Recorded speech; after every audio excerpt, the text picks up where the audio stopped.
Bueno, decíamos que la Iglesia pide perdón por las desviaciones del Evangelio, por las cruzadas, los brutales métodos de la Inquisición, por la división entre los cristianos, por la persecución a los hebreos, a los judíos, por los excesos en la evangelización, por el machismo, la esclavitud que toleró y sobre todo por el olvido hacia determinados sectores de pobreza en el mundo.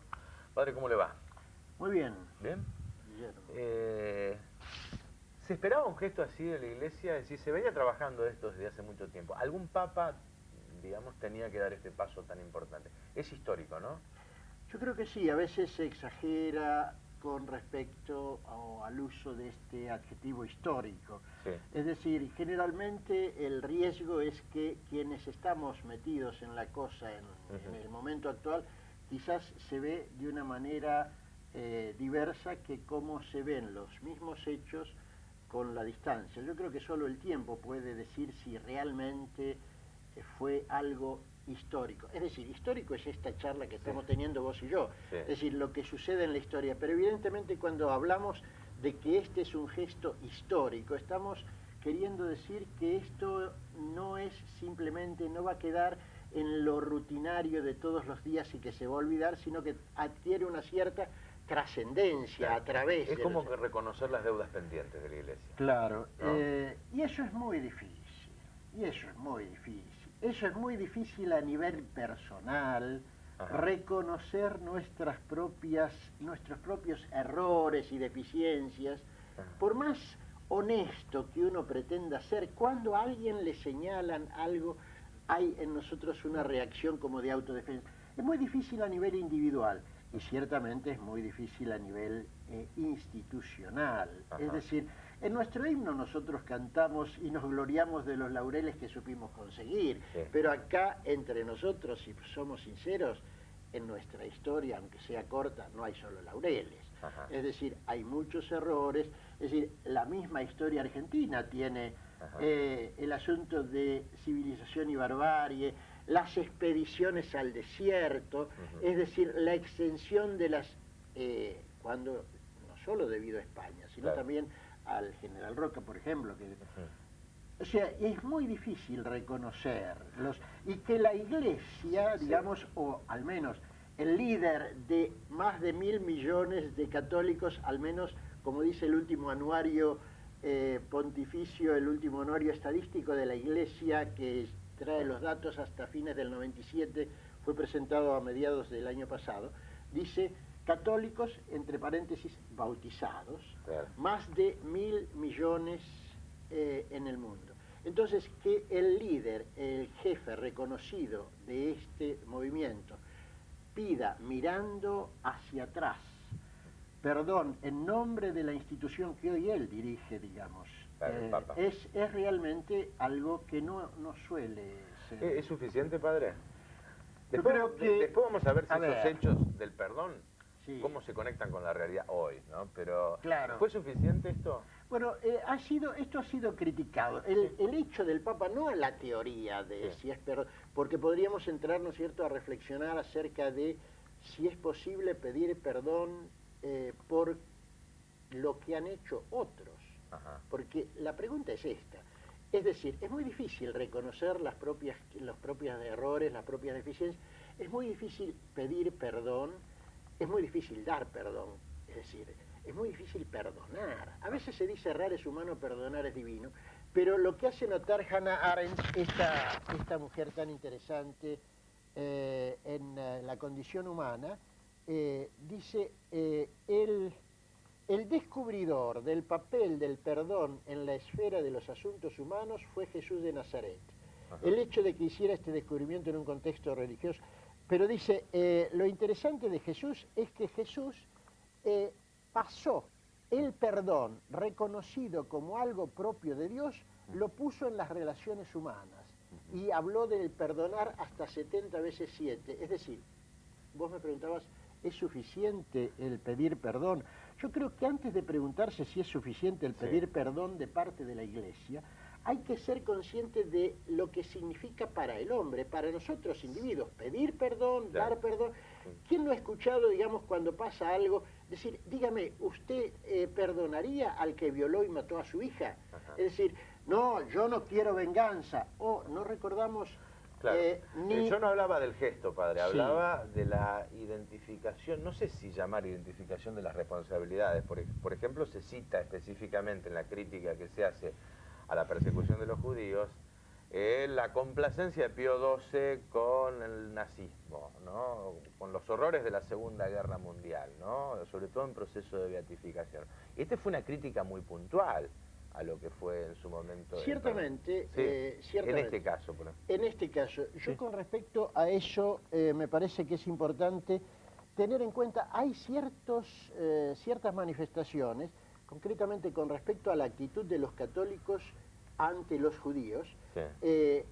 que sería bueno tener en cuenta. Es decir, hace 2 años, precisamente, el texto es de marzo del 90, el 16 de marzo del 98, el Vaticano, con una introducción del Papa, publicó nosotros recordamos una reflexión sobre la Shoah. Ajá. Y entonces, concretamente, ahí está de entrada ya la distinción entre antisemitismo y antijudaísmo. Y entonces, concretamente, se refieren a lo que se entiende por antijudaísmo. Es decir, que es bastante distinto del antisemitismo. El antisemitismo es mucho más amplio, está toda la cuestión racial, obviamente. Es decir, el antijudaísmo es algo distinto. Entonces, concretamente, con respecto a la actitud de la Iglesia y con respecto a los judíos, sin ir más lejos, dice lo siguiente: las relaciones entre la Iglesia Católica, la historia de las relaciones entre judíos y cristianos, no solo la Iglesia Católica, porque la división con Oriente es del 1054, la división con toda la reforma de Lutero es del siglo XVI. Por tanto, la historia de las relaciones entre judíos y cristianos es una historia tormentosa, porque no es solo de la Iglesia de Roma, también Lutero tiene fuertes tintes antijudíos. El balance de estas relaciones durante 2 milenios ha sido más bien negativo.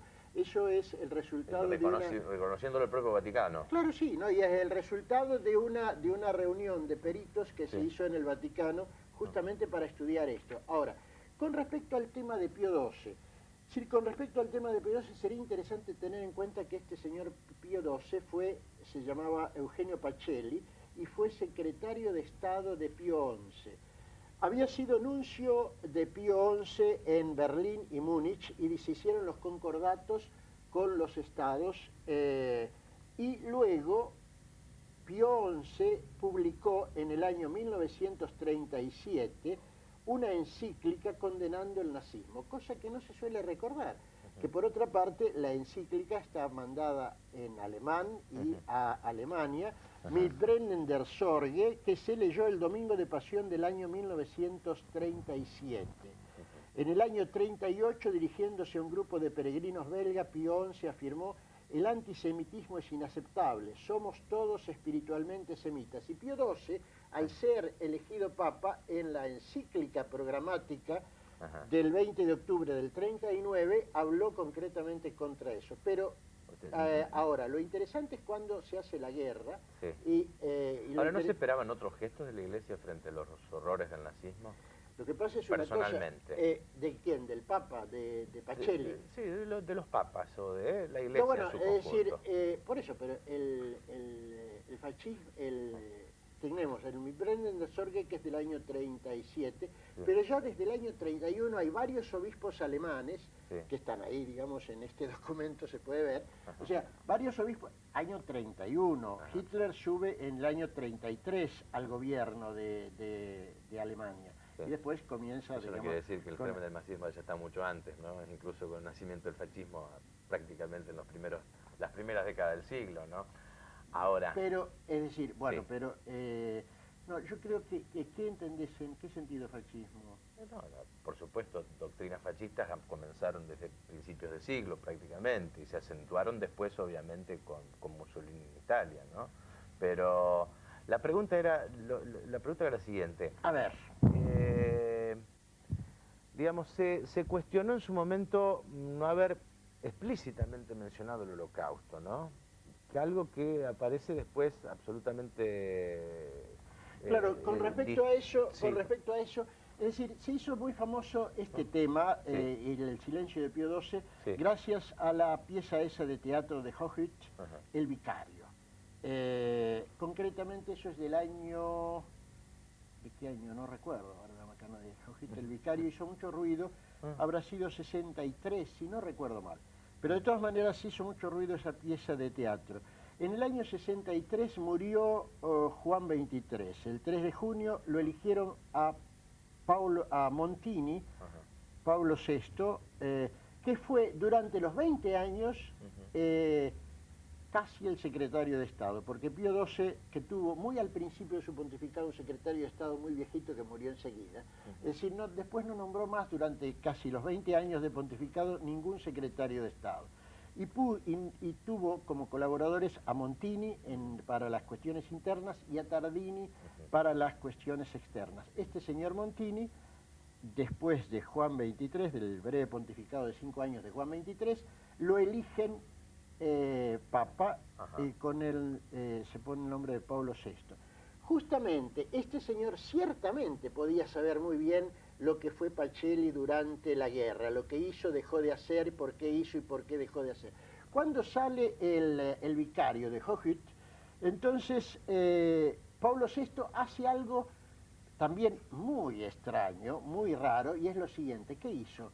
Hizo abrir los archivos vaticanos de secreto, el archivo secreto vaticano durante la guerra, y están publicados, lo puede ver, eso cualquiera lo puede ver, están publicados los datos, por ejemplo, mensajes cifrados, telegramas, etcétera, del Papa a distintas, todo lo que es archivo secreto vaticano durante la guerra. Es una cosa que sería muy interesante. Si alguien en serio quiere hablar de lo que Pío XII hizo o dejó de hacer, ciertamente no va a tener que reducirse, si quiere hablar en serio, a lo que se publicaba en los diarios. Porque ciertamente de las cosas que le agradecen personalidades del mundo judío durante y sobre todo después de la guerra a Pío XII, inmediatamente después de la guerra, sería bueno que se conozcan. Eso lo tienen concretamente, eso están varias cosas citadas acá, y yo me parece que es muy importante, cuando Pío XII muere en el año 1958, la primer ministro de Israel, Pío XII y los papas hasta no habían reconocido el Estado de Israel. Juan Pablo II recién reconoce el Estado de Israel e instaura relaciones diplomáticas entre el Vaticano e Israel.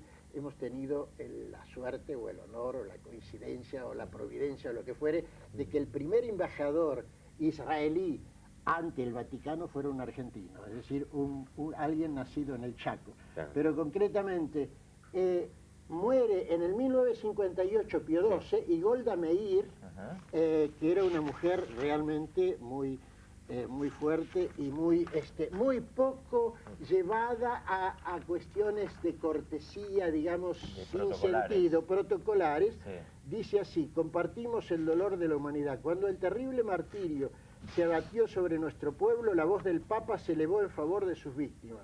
La vida de nuestro tiempo, etcétera, grandes verdades morales, lloramos la muerte de un gran servidor de la paz.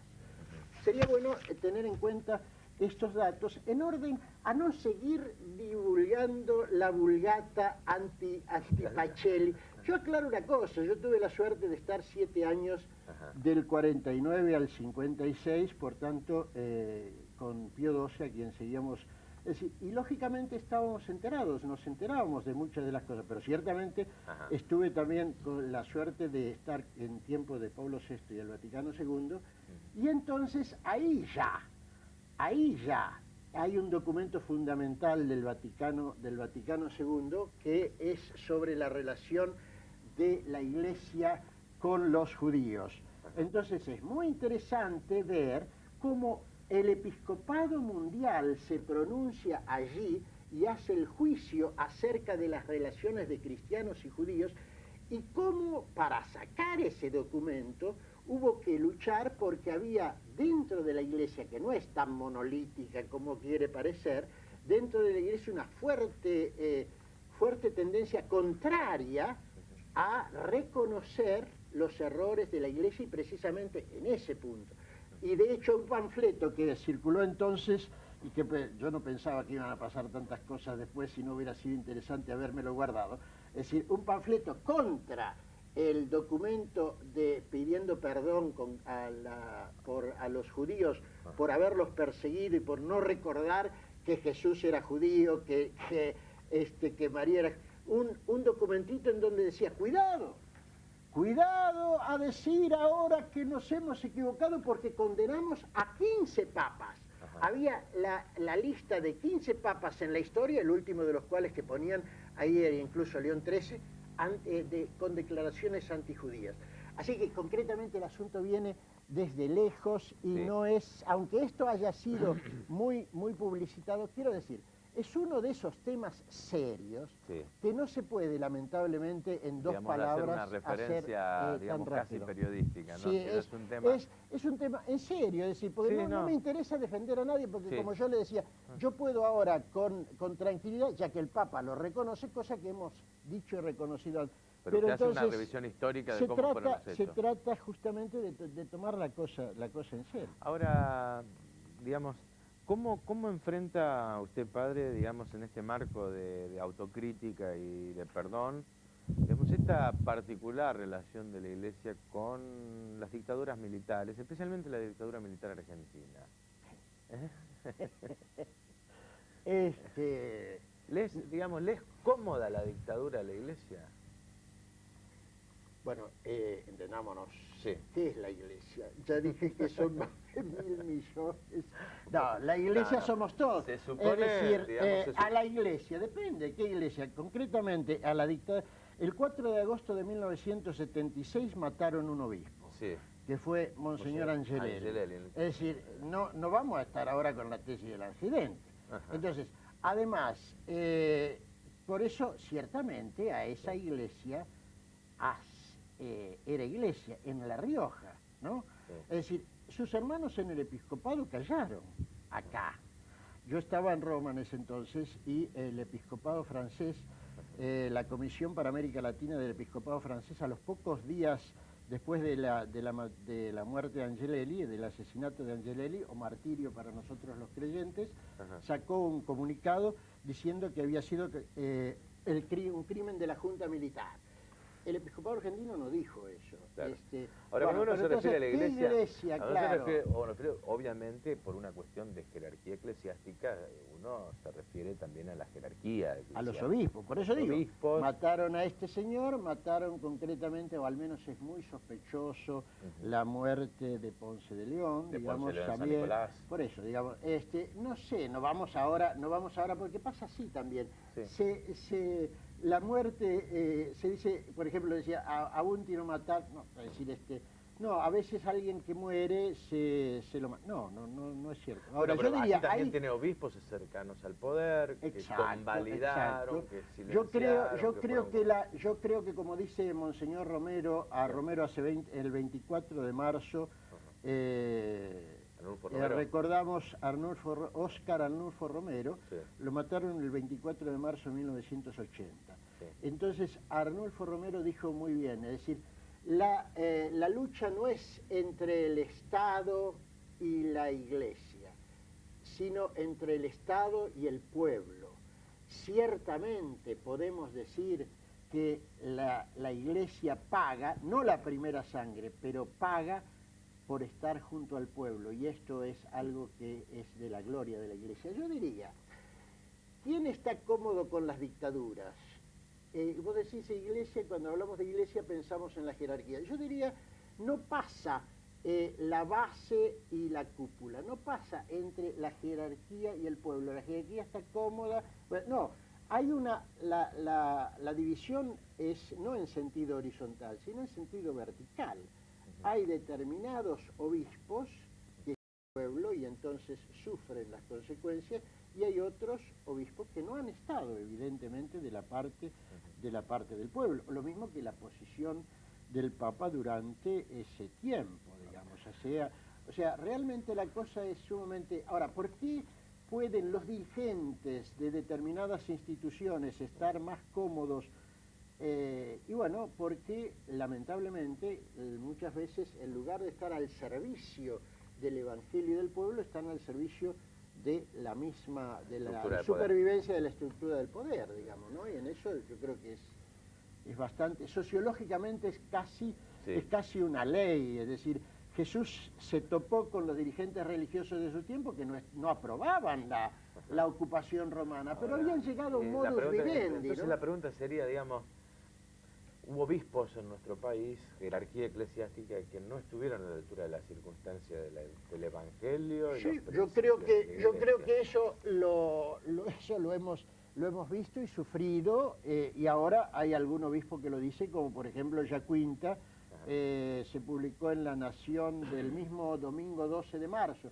Mientras el Papa pedía perdón en San Pedro, se publicó unas declaraciones de Yacuinta en donde dice justamente que el episcopado argentino, la conducción eclesiástica, la iglesia institucional con el episcopado a la cabeza, tal vez no pudo detener el aluvión, pero no estuvo a la altura de las circunstancias y equivocó el cauce. La actitud elegida no estuvo inspirada por la valentía del espíritu. Por una parte, creyó que debía hacer declaraciones públicas contra la violencia y el terror de Estado, pero por otra, se dedicó a realizar tratativas confidenciales con el poder político en favor de los desaparecidos, pero sin poner ningún signo eficaz de oposición a sus tropelías. A mí me parece que esto que Yacuinta, por otra parte, que es el actual arzobispo de Resistencia, ya lo había dicho en una entrevista del año 96, que después publicó Criterio, a mí me parece que esto es lo que ha visto bastante gente, que es un poco la versión argentina de lo que se cuestiona con respecto a Pío XII. Si Pío XII hubiera hablado, no sé lo que hubiera pasado, aclaro, porque habló y hubo una reacción muy fuerte contra Holanda. Pero si aquí se hubiera hablado, lo tengo la bola de cristal, pero posiblemente hubieran sido diversas. Pero la pregunta sería, Angelelli, Ponce de León, Gesaine, Novak, ¿no son la excepción que constituyó la regla en la dictadura militar argentina? Si la conferencia episcopal argentina, si el obispado argentino se hubiese reunido, se le hubiese plantado a Videla y la Junta Militar, señores, ustedes están cometiendo estos horrores, así como también otras organizaciones políticas y gremiales, ¿no? Bien, me parece bien. Pero, me parece bien, ¿no? Porque ¿dónde está? Sí. Porque concretamente lo que decimos con respecto a Pío XII y los judíos, ¿dónde están los gobiernos democráticos que cerraron sus gobiernos democráticos de Europa y de América, que cerraron sus puertas a los judíos incluso antes de la solución final de la Noche de los Cristales? Y cuando hablamos concretamente de la Iglesia, la pregunta es, ¿y si otras instituciones también? Sabemos todos que las torturas no hubieran sido posibles sin el asesoramiento de médicos que han tenido que decir, no, hasta acá, no, más que... Es decir, además sabemos que de algunos se habla, y abogados, ciertamente ha habido abogados y médicos, pero y los periodistas no siempre, o sea, no se trata de repartir culpas, pero tampoco de ser el hijo de la pavote, decir, bueno, si la Iglesia hubiera hablado, si hubiéramos hablado, si el pueblo, porque concretamente el 24 de marzo de 1976, ¿cuánta gente se entristeció? Yo diría que es mucho más la gente que se alegró. Se podrá decir, no sabíamos qué iba a pasar, pero aún hoy yo me encuentro con gente que dice, créame padre, nosotros no sabíamos, no estábamos enterados. Una señora, el otro día, cuando yo hablé de esto, recordé esto del Papa en la misa, justamente aludía a la cuestión nuestra, ¿no es cierto?, al 24 de marzo del 76. A la salida una señora me dice, yo no sabía, padre, dice, porque yo era una mujer de mi casa, tenía mis hijos, no leía, Señora, no era necesario leer para saber qué es lo que... concretamente, O sea, concretamente, es decir, convengamos que el pueblo argentino, el gran pueblo argentino, en distintas maneras, porque yo pienso en mi madre, pienso en otra gente que honestamente no creo que pudieran, que sean responsables. No, pero tanta otra gente que cayó y que miró hacia otro lado y que dijo, por algo debe ser, o viste los zurdos, pero es decir, yo decía el otro día, estamos en Semana Santa, sí. Ciertamente, los que vieron pasear, porque los romanos hacían eso, ¿no? O sea, pasear un poco por las calles en tiempo de, como era la fiesta, para que vieran, digamos, porque eran cosas ejemplares, una crucifixión. Sí, una medida leccionadora. Por eso, una medida leccionadora. Sí. La gente que lo habrá visto y que habrá visto porque los apóstoles, los varones, todos, es interesante. En una iglesia de hombres, recordar, y eso indica la salud mental de la comunidad cristiana que escribe los evangelios. No se callan los pecados de la dirigencia, antes que el Papa pida perdón. Está ahí Pedro que lo niega, y cuando lo toman preso a Jesús se van todos, menos las mujeres. Y las mujeres son las únicas que lo siguen. Y cuando verían a la madre, yo le decía el otro día, cuando verían a la madre llorando a lo mejor, porque eso está en Lucas, que lloraban las mujeres, algunas dirían, pero mirá, sí, ahora llora, pero viste vos, es decir, lo que se mama en la casa, che, ¿qué querés que te diga? La miraban como una de las locas de Plaza de Mayo, seamos honestos, como la madre de un subversivo, porque llevaba colgado el asunto que le pusieron en la cruz. Entonces, volviendo, la iglesia no habló, yo creo que no, lo dice uno de los obispos, dice que equivocó pero la autocrítica es para todos. Pero habla de la jerarquía eclesiástica, evidentemente. Él no estaba en ese entonces como obispo, pero... Vamos a hacer una pausa.